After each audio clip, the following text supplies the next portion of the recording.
യുക്രൈനും റഷ്യയും തമ്മിലുള്ള പ്രശ്നങ്ങളിൽ ഈ യുക്രൈൻ്റെ സുരക്ഷാ ഗ്യാരണ്ടിയാണ് മറ്റുള്ള രാജ്യങ്ങളൊക്കെ ചർച്ച ചെയ്തത്. പക്ഷേ റഷ്യയെ കൂടാതെയുള്ള ഈ ചർച്ച അതെങ്ങനെ അങ്ങനെ ഒരു ചർച്ച ചെയ്യാനാകും എന്നുള്ള കടുംപിടുത്തത്തിലാണ് റഷ്യ.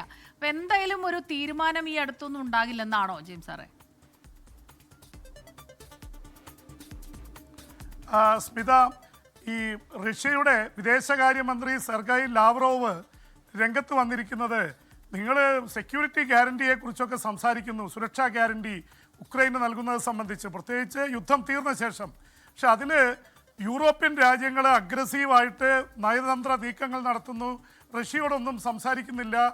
അമേരിക്കയുടെ പ്രസിഡന്റ് ഡൊണാൾഡ് ട്രംപ് എടുത്ത നിലപാടുകൾ അത് പ്രശ്നങ്ങൾ തീർക്കാൻ പറ്റുന്ന രീതിയിലേക്ക് വരുമ്പോൾ ട്രംപിൻ്റെ നീക്കങ്ങളെ ഏതാണ്ട് തകർക്കുന്ന രീതിയിലാണ് യൂറോപ്യൻ രാജ്യങ്ങൾ വളരെ അഗ്രസീവായിട്ടുള്ള നയതന്ത്ര നീക്കങ്ങൾ നടത്തി ഉക്രൈന് വലിയ സുരക്ഷാ ഗ്യാരണ്ടി വേണം എന്ന് വെച്ചിരിക്കുന്നത്.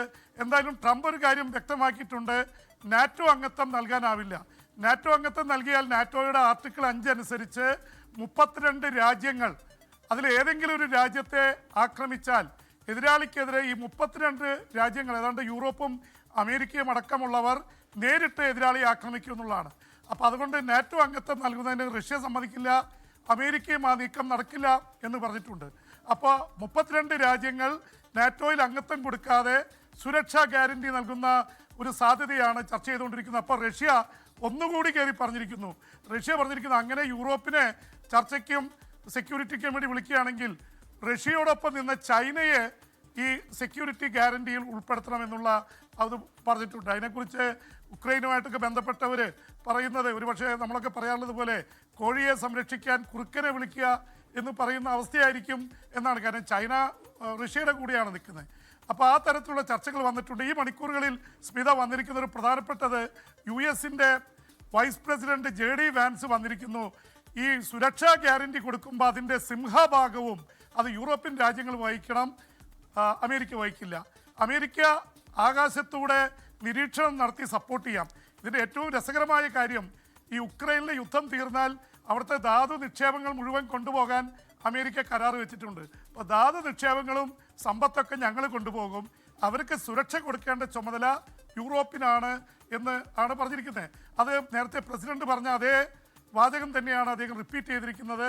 എന്തായാലും അഫ്ഗാനിസ്ഥാനിലും ഇറാഖിലും വിയറ്റ്നാമിലൊക്കെ പോയി കൈ പൊള്ളിയതിൻ്റെത് അമേരിക്കയ്ക്ക് അറിയാം. അതുകൊണ്ട് അമേരിക്ക ഈ പുറത്തിരുന്ന് കൈ നനയാതെ മീൻ പിടിക്കാനുള്ള ശ്രമമാണ് അമേരിക്ക നടത്തിക്കൊണ്ടിരിക്കുന്നത്. അതുകൊണ്ട് തന്നെ ഇത് നീണ്ടുപോകാനാണ് സാധ്യത. ഉക്രൈൻ യുദ്ധം അവസാനിപ്പിക്കാൻ റഷ്യക്ക് താല്പര്യമില്ല എന്നാണ് ഇതിൽ നിന്ന് വ്യക്തമാവുന്നത്.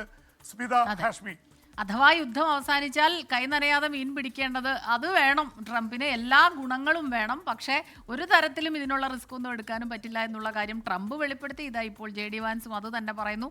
ശരി, അപ്പോൾ ജെയിംസ് സാർ, ഈ 2 വാർത്തകളാണ്, രണ്ടും ഈ യുദ്ധം അതെങ്ങനെ അവസാനിപ്പിക്കാം അതിലൊന്നും തീരുമാനമാകുന്നില്ല എന്നുള്ള വളരെ വേദനിപ്പിക്കുന്ന കാര്യമാണ് യഥാർത്ഥത്തിൽ, അല്ലേ? ഓക്കെ, എന്തായാലും ഈ സമാധാനത്തിലുള്ള നോബൽ ആഗ്രഹിച്ചിട്ടാണെങ്കിൽ കൂടിയും യുദ്ധം നിർത്താൻ ട്രംപ് നടത്തുന്ന ഇടപെടലുകൾ നല്ല കാര്യമാണ്. അത് ആര് നടത്തിയാലും അത് നല്ല കാര്യമാണ്. പക്ഷെ ഇപ്പൊ പറഞ്ഞു വരുമ്പോഴേ ഒന്നിനും തയ്യാറല്ല. അവിടെ സൈന്യത്തെ ഇറക്കില്ല, മുകളിൽ നിന്ന് ഇങ്ങനെ നിരീക്ഷിച്ചുകൊണ്ടിരിക്കാം. പൈസ ഉണ്ടെങ്കിൽ സാമ്പത്തിക എല്ലാം തന്നെ യൂറോപ്പിൽ പാകിസ്ഥാൻ ആവശ്യം തോന്നിയാൽ പാകിസ്ഥാൻ, ഇന്ത്യ ആവശ്യം തോന്നിയാൽ ഇന്ത്യ, യുക്രൈൻ യുക്രൈൻ, റഷ്യക്ക് റഷ്യ, അമേരിക്കയുടെ മാത്രം താല്പര്യമുള്ളൂ. ലോകത്തെവിടെയായാലും ഏത് സമയത്തും 24 വാർത്തകളും ഓഗ്മെന്റഡ് റിയാലിറ്റി പാക്കേജുകളും എക്സ്പ്ലെയിനറുകളും വിശദമായി കാണാൻ ഞങ്ങളുടെ YouTube ചാനൽ നിങ്ങൾക്ക് സബ്സ്ക്രൈബ് ചെയ്യാം.